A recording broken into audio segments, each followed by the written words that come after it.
Second. Approved. Next item.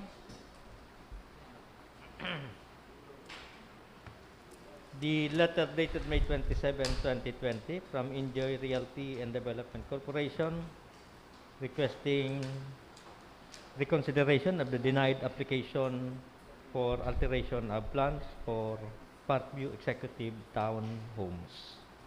Is this pending with the Committee on Land Use? Baka and the chair is not around, so referred to Committee on Land Use. Another letter from the Enjoy Realty and Development Corporation dated May 27, 2020, refiling the request for reconsideration of the denied application for alteration of plans of Parkview Village Phase 2. Land Use again. The proposed ordinance of the Honorable Joselito S.A. del Rosario is strengthening the Information and Technology Office of Naga City. Honorable del Rosario. Thank you, Madam Chair. We already approved this 2 sessions ago, Madam Chair. However, some members of the Sanggunian had suggestions. So this representation incorporated the suggestions of Councilors Del Castillo and Councilors Mila Rakid Arroyo. So, tin pakibaba tin. Yung Section 3, Madam Chair, I am proposing that a position of systems analyst be included in the ITO. So that will be included in the one of the divisions of the ITO. Tin pakibaba. Sige. So this is now the organizational structure. There will be an advisory board. The advisory board is the functions therein are defined under the succeeding sections. And yung systems analyst will be under the systems development and maintenance division.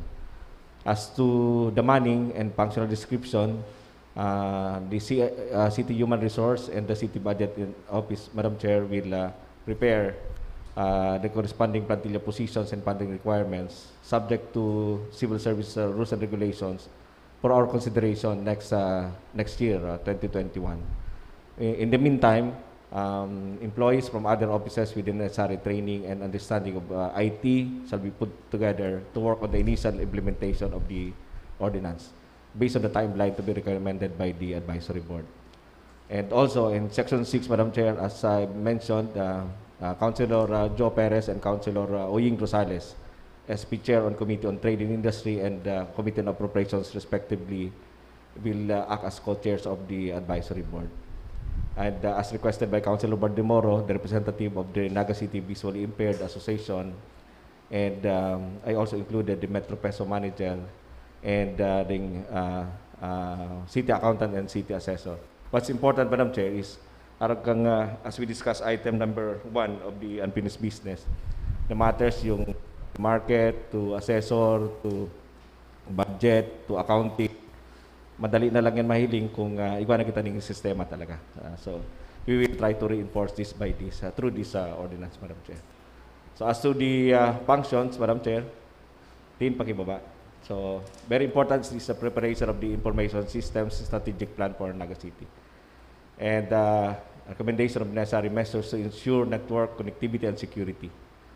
And handling and storage and safekeeping of all electronic data used and generated by the city government. Then to submit to the city mayor the necessary financial requirements needed for mission for consideration of the city mayor and or his approval. And as I mentioned in my previous statements, Madam Chair, probably the city government can help the DepEd in the pursuit of the blended learning if necessary. So, and number 7, to review other third-party applications that are being recommended or offered for use by the city government to ensure technical soundness, maintainability, and integration to the city government's own IT system.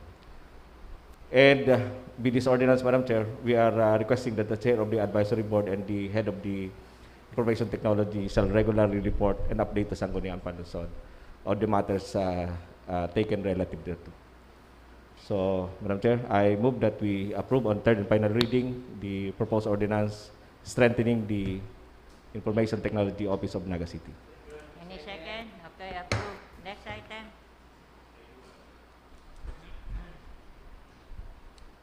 The letter dated June 8, 2020 from the City Planning and Development Office submitting the technical evaluation for the application for development permit of ISEFA homeowners. Land use. Refer to Committee on Land Use. The report of the Committee on Transportation dated March 4, 2020. Honorable Del Rosario, Chair of the Committee on Transport.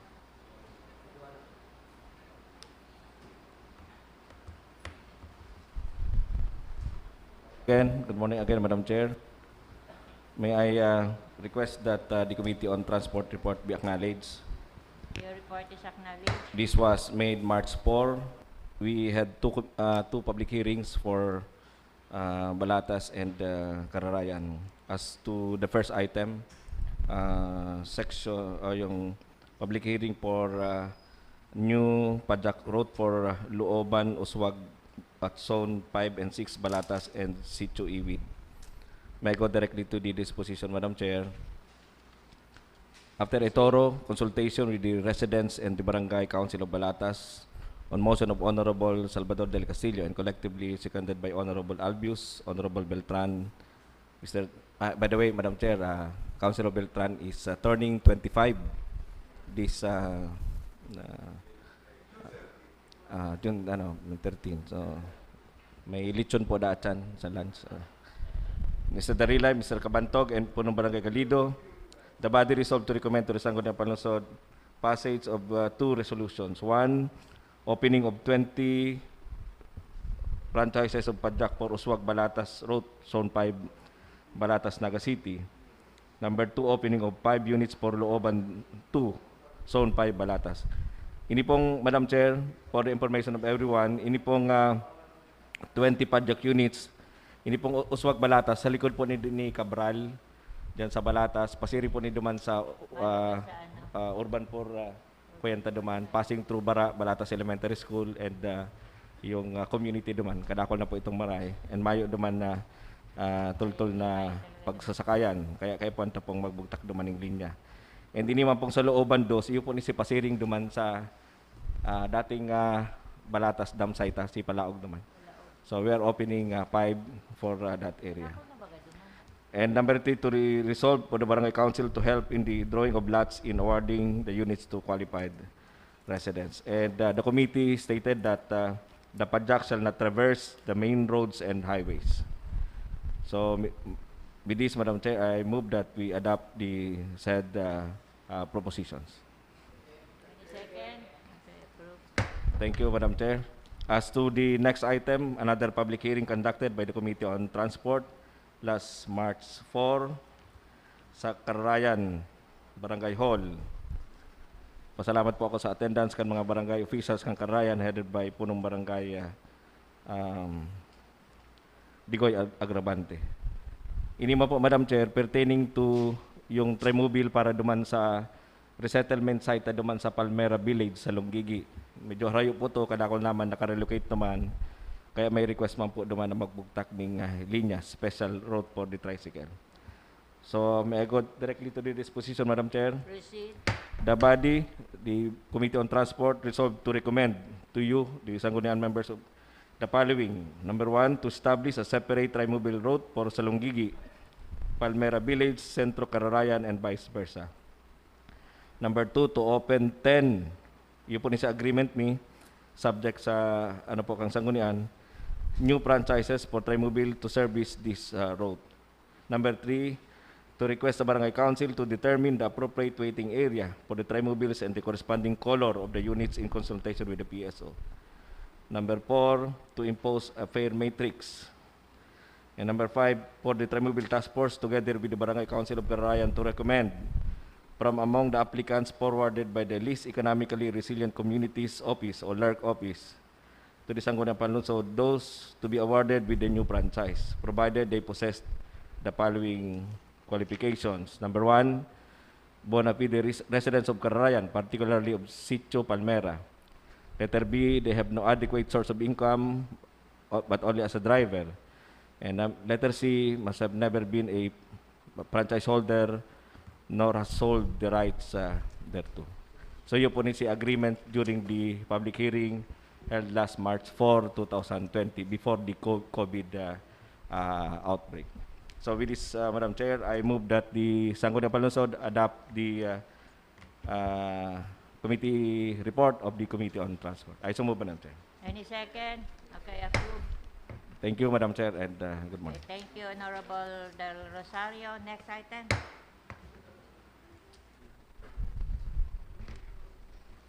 New business. The proposed ordinance of the Honorable Hildy Rosales, amending Section 1, 2, and 3 of Ordinance Number 2017-037, or the ordinance institutionalizing the Naga City Council for Youth Development. Laws and Ordinances and Committee on Youth Development. The letter dated March 16, 2020 of Mr. Nani Soron, requesting for a resolution approving the charging against the current budget, the financial assistance to Mr. Diodatos Committee on Appropriation. Biringuela. The letter dated May 31 of Ms. Maria Bilarde, Happy Homes Association, Canuto Village, Concepcion, Kenya, submitting copy of letter petition on the construction of CTE cell site. Committee on Public Utilities. Public Utilities. Okay, Honorable Del Rosario. In our committee hearing this Thursday, 3 p.m. Committee hearing Thursday, 3 p.m. Okay, next item. The endorsement from the Trimobile Task Force endorsing the applications for transfer of Trimobile funds. Committee on Transport. The proposed resolution of the Honorable Hildy Rosales. Pending with laws and ordinances. LO. Tapos. ano Next pa? item. Letter of the mayor. Philippine Medical Association. Yusufra. The letter dated June 8, 2020 from the Honorable City Mayor requesting extension of the deed of use of right between the city and the Philippine Dental Association, Dental or Medical Camarines Association. Sur. Okay, Honorable Ranyola.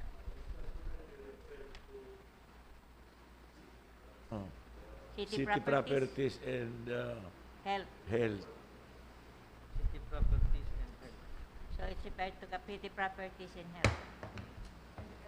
Health. Next item. Other matters, the letter from the District Engineer of the DPWH addressed to OIC General Manager of Cosoreco 2, following up the status of the letter dated March 12, 2020. Noted. Another letter from the District Engineer submitting the status report of various infra projects for the month of March 2020 and the list of projects to be implemented within the city. Noted.